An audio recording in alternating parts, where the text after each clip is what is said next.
What's going on, guys? We are out in the shop today because we've got a new product to talk about. Now, you know about our A-pillar light mounts and you know about putting XL80s on those light mounts.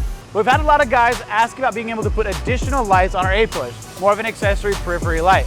Well, we're coming out with brackets to do just that. With these brackets, we're going to be able to set an S1 off to the side of your existing XL80 or Squadron on our A-pillar lights. There are going to be two variants of this bracket. There's going to be one specific for the XL80s that will allow you to use your dual slot. And then there's going to be one specific to your Squadron light that's just going to use your single mounting point. Now, we've got our F250 in the shop here, so I'm going to pass this stuff over to the guys and get this whole setup installed.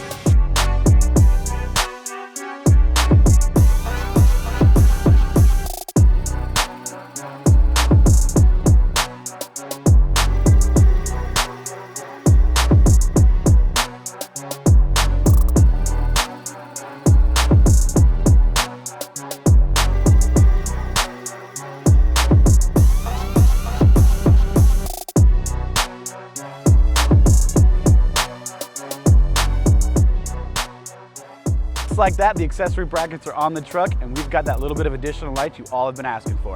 Make sure to check these out on our website, and like always, we appreciate you watching. We'll see you in the next one.